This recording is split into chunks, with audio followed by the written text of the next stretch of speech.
Watching this clip, let's come back to the another problem solving.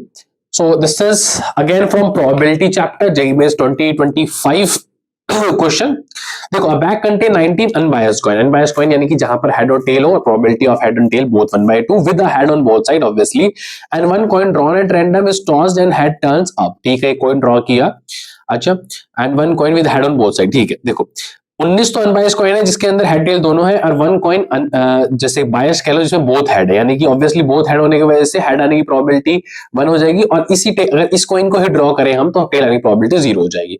One coin is drawn at random and head tails up, कि हमें पता है कि head आ रहा है जब हमने कोई कॉइन ड्रॉ किया. If the probability that the drawn coin was unbiased, पहले से पता है कि कंडीशन क्या है कि जो हमने कॉइन ड्रॉ किया है वो अनबायस्ड है, तो हम बोलेंगे हमें निकालनी है probability of head when we know that the coin is unbiased. तो ऐसे में सिंपल लिख लेता हूं, ये पहले से पता है मुझे, बट मुझे ये भी पता है कि आने की प्रोबेबिलिटी हेड की बात करें इज m by n.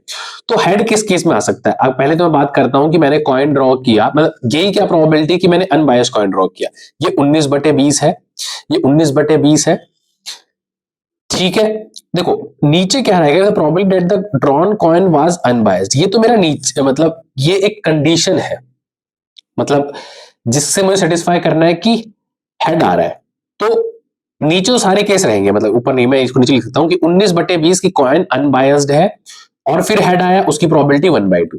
ठीक है, प्लस कि कॉइन मुझे पहले से पता है कि बायस था, अब वो ड्रॉ करने की प्रोबेबिलिटी 1/2 और इसमें हेड आने की प्रोबेबिलिटी 1. पर अब मुझे क्लियर कट पता है कि the probability of the drawn coin was unbiased, यानी कि 19/20 ये पता है, और अब हेड आने की प्रोबेबिलिटी अनबायस्ड में 1/2 है. तो ये निकालना होगा. ये किससे आया? ये मेरा आया बेस थ्योरम से, जहां मुझे पहले से ही पता है कि ये मेरा डिजायर्ड पार्ट है और ये मेरा ओवरऑल हो सकता है, क्योंकि मुझे पहले से सिर्फ ये पता है one coin drawn at random and the tossed and the head turned up. ठीक है, हेड टर्न मतलब हेड आने के लिए मेरे पास सारे केसेस ये हो सकते हैं.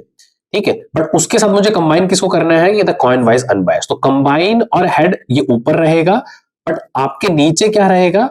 टोटल केसेस, जहां मैं ये देखूंगा कि हेड आ रहा है. ठीक है, क्योंकि ये कॉइन में लिखा है ना हेड, अब हेड अनबायस्ड, अब हेड हो सकता है कि बायस से भी आ जाए, मतलब ये वाला भी मुझे ऐड करना पड़ा. ठीक है, तो नीचे तो पूरी कंडीशन रहेगी कि हेड कैसे कैसे आ सकता है, बट ऊपर डिजायर्ड कंडीशन, डिजायर्ड में मेरा क्या था कि अनबायस्ड भी हो और हेड भी हो. समझ गए? इसको मैं फॉर्मूला बेस नहीं लेके गया, सिर्फ अप्रोच बेस समझाया कि ऊपर नीचे क्या होगा.